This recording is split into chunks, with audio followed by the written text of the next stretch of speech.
Welcome everyone to the 20th episode of Popular Polls, which is, just by coincidence, massively delayed. So I'm sorry for those of you who are expecting this episode on Sunday. I did mention this on the last episode that I should say, traveling. I was doing a road trip with the Model 3 all the way up to Paris and then going back through Luxembourg. And it was a really nice trip, and the car was just doing amazing. So it was a great experience. But due to that, the episode of Popular Polls that I was supposed to publish on Sunday, this episode, episode 20, is now happening a little bit later. So sorry for any inconveniences. So, apart from this being a really great episode, and I kind of celebrated it by going to Paris with the Model 3, and you'll hear more from that trip in my upcoming videos, so make sure to subscribe, actually. I still want to obviously talk to you about the question and answers that we usually do, so if you're new to this, I do this show every Sunday usually, and I get to ask you a question and you get to tell me what you think about this. Usually I'll do a little poll, and then if you want to, you can just leave a comment. So last week I asked you this: should lane avoidance or lane departure avoidance be mandatory? And I got to this question because the Model 3 that I have got this new feature where it automatically, turns your wheel if it detects you drifting towards an obstacle in another lane, and I published a whole video about that, and that feature works really well. So I was like, wow, this is awesome. I think that every car should have it, and actually most of you agree. So we had 10 answers thanks to everyone who participated in last week's poll, and 8 of you said yes and 2 said no. Unfortunately, again, we don't really have that many comments. We have one comment that I'm going to read out in just a second here, but again, I encourage you to leave a comment and further, elaborate on your answer. So if you said no, why? Why don't you think this should be mandatory on every new car? Is it because it will increase the price of the cars, because this is a feature that has to be developed that costs more? I'm interested in your thoughts about this, and especially why you answer a certain way.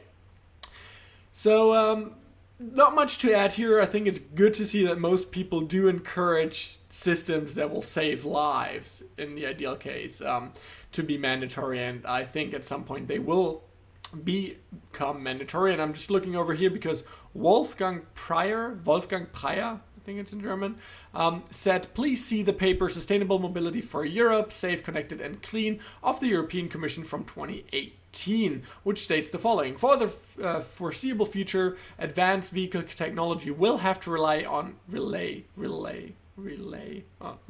on the current physical infrastructure. Therefore, the proposal will allow the future setting of infrastructure performance requirements, such as, or example given, clear road markings and road signs necessary for the introduction of new technological features such as lane departure avoidance systems. This will be a first example of the important contribution that infrastructure can make to the safe rollout of connected and automated mobility systems.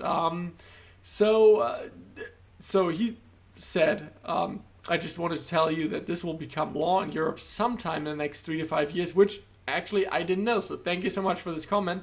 I think it is great.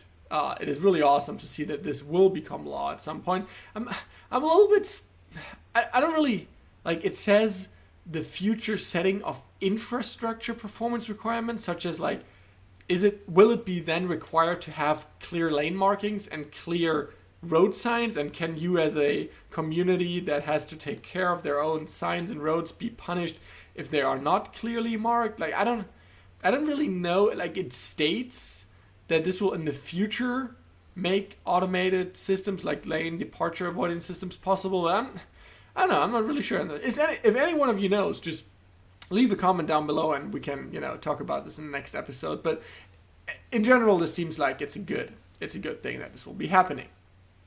All right, so since I was in Paris and I got to experience kind of the future of mobility, as I like to call it, because Paris has everything, right? They have the Lime scooters, they have the Bird scooters, they have just a whole bunch of scooters. They have Uber, all these things. Like in Hamburg, in Germany, if you didn't know this, we don't have Uber, we don't have Lime, we have none of these really cool things. So I I don't know. It was just so much fun to be in Paris, and I was obviously using Uber and was using the Lime scooters and the Bird scooters. So, gosh, I'm looking forward when this will finally become kind of standard in every big city. They are going to allow those electric scooters, such as Lime scooters in Hamburg, very soon. So looking forward to that. But Uber, there's still a whole taxi lobby thing going on, and whatever. But since there are so many scooters in Paris, and these scooters, they do clutter the streets, but they're really fun to ride, and they're cheap, and they provide good transport. On the other hand, they are dangerous. A lot of people get into accidents with those, and since they don't have helmets attached to them, which you can just wear, a lot of people ride them without helmets.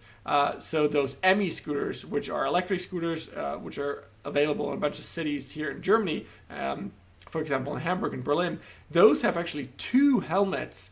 Whenever you rent one, you can just take those helmets out of the box in the back, and it's way easier to obey the laws, because actually for those scooters you have to have helmets on. So anyway, it's a whole different story.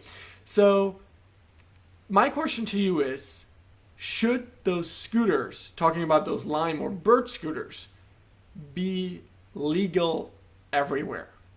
Right?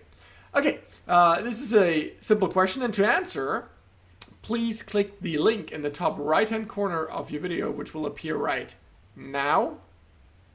And your answer choices are, obviously, yes, you can just say, yes, they should be legal everywhere.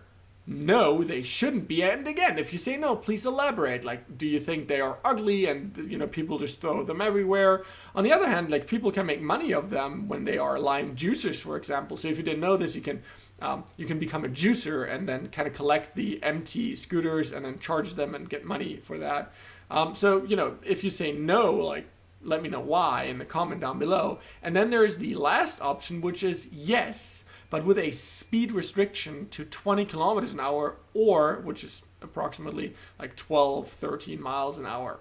Fun little anecdote here. While I was in Paris, opening up my Bird app on like the second day or so, I got a notification be like, oh, hey, we updated all of our Bird scooters. They are now limited or restricted to 20 kilometers an hour because this is a new law. And I'm pretty sure in Hamburg, I read the article, I don't recall it perfectly. I think it's also limited to 20 kilometers an hour, or maybe 25. I think it's 20. Anyway, so if that's your choice, then answer that choice. And again, leave a comment if you want to elaborate further on this, or have any topics you want to discuss relating to this scooter thing, or just have any comments really in general. Alright, so thanks for bearing with me, bearing with the delay. It was a fun weekend. It was an exhausting weekend because we walked a lot and there was a lot of driving, but it was really fun, and yeah, anyway. Definitely make sure to subscribe so you're updated whenever I get to finish a new video and publish it, so you don't miss that. And obviously the answers from your question from this week will be, hopefully if everything turns out to be fine, published on the new episode 21 of Popular Polls next Sunday. I'll again be traveling, but I hope this will all work out and you'll still get to see it. So I'll just see you in one of the next videos. Bye.